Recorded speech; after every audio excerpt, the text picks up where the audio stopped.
Après beaucoup de réflexions et de longues conversations avec ma mère, nous sommes arrivés à une décision, tu mérites une chance de plus. La vie est pleine de rebondissements, et même l'homme le plus enthousiaste peut voir ses projets s'effondrer au moment où il s'y attend le moins. Mais aujourd'hui n'est pas un jour de lamentation, mais un jour d'histoire qui nous font repenser ce qui compte vraiment.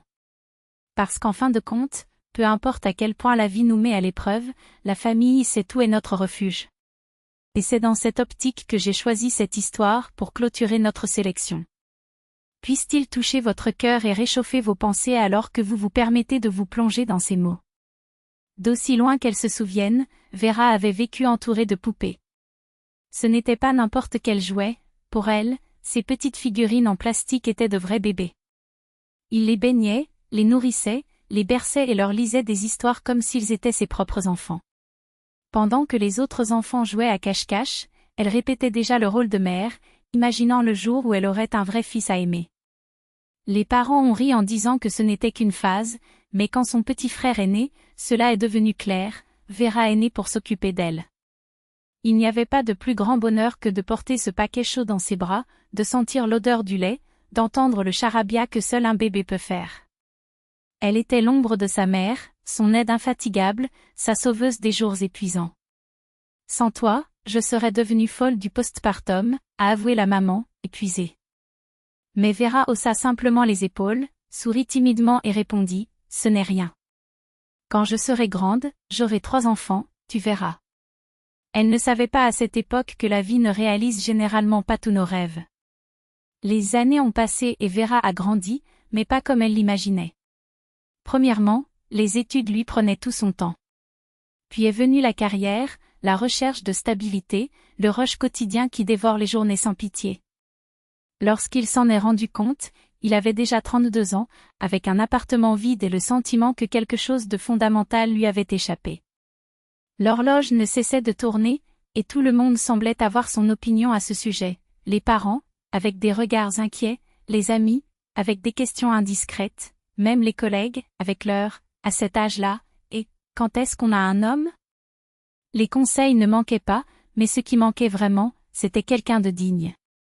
Vera ne voulait pas n'importe quel partenaire, elle rêvait d'un homme à la fois intelligent et affectueux, qui partageait son désir de fonder une famille.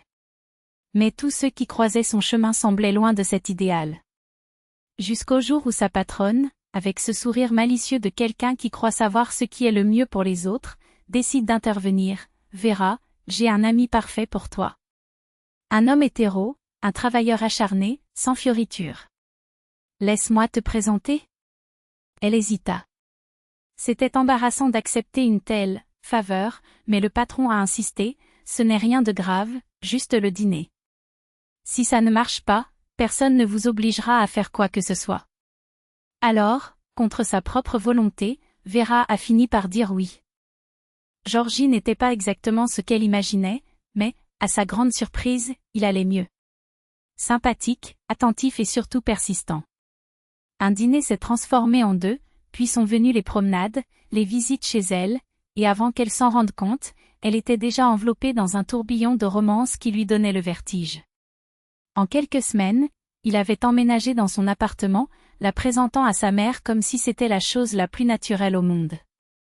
Et puis, sans prévenir, sans discussion, il l'a traînée au bureau de l'état civil en plein déjeuner, parlant de « valeurs familiales » et de « camaraderie ».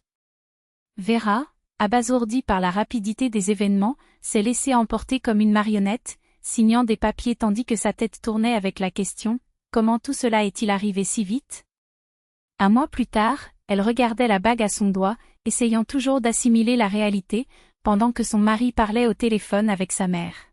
« Vera, tu m'entends ?» demanda-t-il, irrité. « Désolé, j'étais distrait. »« Que as-tu dit ?» ?»« Ma mère a appelé. Elle a besoin d'aide pour chauffer la maison. Les canalisations sont en mauvais état, tout doit être remplacé.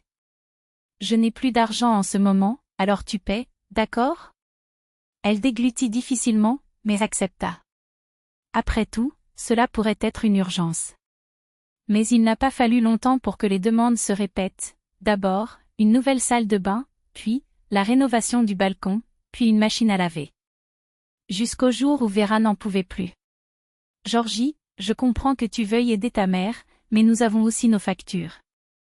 Nous devons penser à l'avenir, surtout quand nous avons des enfants. Son visage se ferma comme une porte qui claque. Des enfants? Qui a parlé d'enfants? Elle le regarda avec incrédulité. Que veux-tu dire? J'ai toujours dit que je voulais être mère. Tu le savais avant de nous marier. Il rit, d'un rire sec, presque moqueur. Rêver ne coûte rien, Vera. Mais je n'ai jamais dit que cette idée me plaisait. Je n'aime pas les enfants, ni petits ni grands, et je n'ai pas l'intention d'être père. Notre vie est belle comme ça, pourquoi la compliquer? C'était comme si quelqu'un lui avait jeté un seau d'eau glacée au visage. Soudain, Vera a vu Georgie avec des yeux différents, l'égoïsme déguisé en simplicité, la paresse déguisée en tranquillité, la dépendance financière qu'elle avait ignorée pendant si longtemps. Tout ce qui passait auparavant inaperçu criait désormais à ses oreilles. Et le pire? Il n'avait plus rien à offrir. Sans enfant, il n'y avait aucun but. Sans but, il n'y avait pas d'amour. Georgie, dit-elle avec un calme qui la surprit. Ça suffit. Prends tes affaires et va chez ta mère. Il essaya de protester, mais elle leva la main, lui coupant la parole. Non, maintenant c'est à moi de parler. Tu ne veux pas d'enfant? Alors il n'y a plus rien à discuter. Nos chemins se sont séparés ici. Et ne viens pas avec des excuses, je ne veux même pas les entendre. Tu connaissais mes rêves avant le mariage et maintenant, tout d'un coup, tu as changé d'avis? Alors, assume les conséquences. Sors de chez moi. Il est parti, bien sûr, mais pas avant d'avoir mis toute sa frustration sur elle, l'accusant d'être une femme ingrate, folle, difficile. Vera, cependant, ne se sentait pas en colère. Il ne se sentait même pas triste. Il se sentit soulagé. Un profond soulagement, comme si je m'étais réveillé d'un cauchemar dans lequel je ne savais même pas que j'étais piégé. Et pour la première fois depuis longtemps, il prit une profonde inspiration, réalisant que l'air semblait plus léger sans lui. Mais la vie, comme toujours, nous réservait encore une surprise. Les nouvelles venaient de loin, de parents éloignés qu'elle connaissait à peine, d'une famille en difficulté dont tout le monde s'éloignait. Le couple, père et belle-mère, est décédé subitement, laissant derrière lui 3 enfants et un héritage considérable. Et maintenant, par un de ces caprices du destin, Vera était la seule héritière. La nouvelle, annoncée par sa mère avec l'aisance de quelqu'un qui commente la météo, tomba sur Vera comme une révélation. Ils ont besoin de quelqu'un pour prendre en charge les enfants.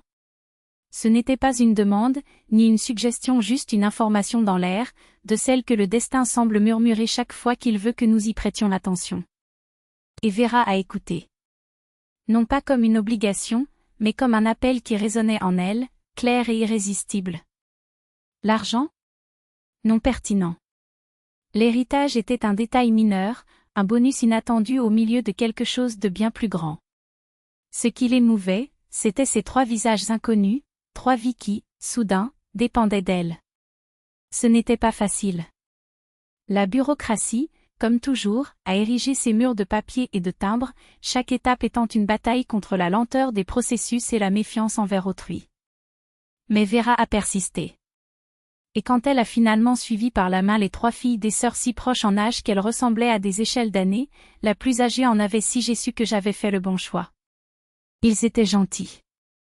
Non pas cette douceur artificielle des enfants répétés, mais une gentillesse spontanée, comme si l'univers avait sauvé ces âmes spéciales rien que pour elle. Tante Vera, l'appelait-il, et le titre, qui pouvait paraître lointain, gagnait un ton intime dans leur voix. Alors qu'elle signait les derniers papiers, à l'autre bout de la ville, Georgie a entendu la version déformée de l'histoire de sa propre mère, l'héritage, les chiffres, l'opportunité. Personne n'a parlé des enfants. Et c'est précisément cette omission qui a suscité dans ses yeux l'avidité de quelqu'un qui voit un vide. Fils, réfléchis-y, insinua la mère d'un ton calculateur. Maintenant, un divorce ne serait pas pratique. Georgie n'était pas idiot. J'ai tout de suite compris le jeu. Avec un bouquet fané de marguerites cueillies à la hâte, une fleur qui n'était même pas de saison, il frappa à la porte de Vera.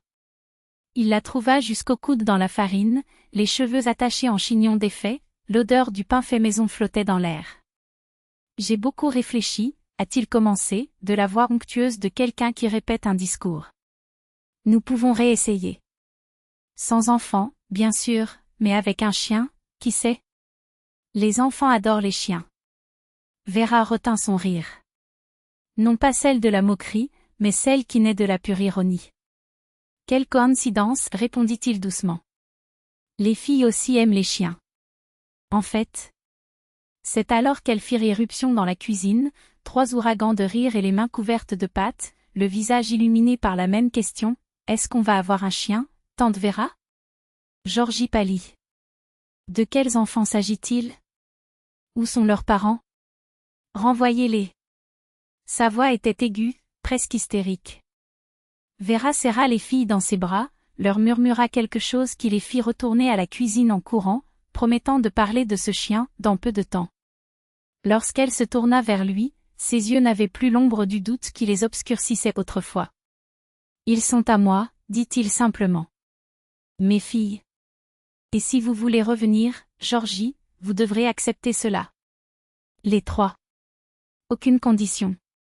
L'homme parut rétrécir. Est-ce que vous plaisantez?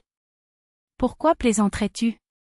Elle ouvrit les bras, désignant la maison pleine de vie. Je les ai adoptés. Et j'ai l'intention de les élever. Vous pouvez en faire partie, si vous le souhaitez. Mais selon mes règles. Il recula.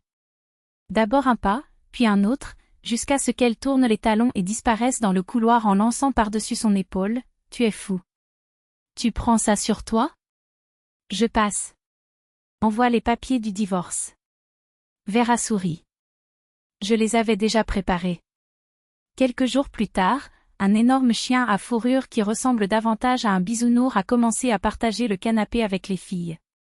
La maison était trop petite pour tant de joie, alors ils ont déménagé dans une maison de ville spacieuse, louant l'ancien appartement. Et s'il y avait une femme plus heureuse que Vera à ce moment-là, le monde ne l'avait pas encore rencontrée. Car après tout, sa plus grande utopie était devenue réalité, elle n'a pas seulement survécu à la tempête, elle a construit une maison où le soleil brillait tous les jours. Et vous? Qu'est-ce que cette histoire a éveillé en vous? Vos commentaires sont le carburant qui nous inspire. Un like, un abonnement, et cette chaîne grandit avec vos histoires. Que votre cœur soit toujours chaud, et jusqu'à la prochaine rencontre.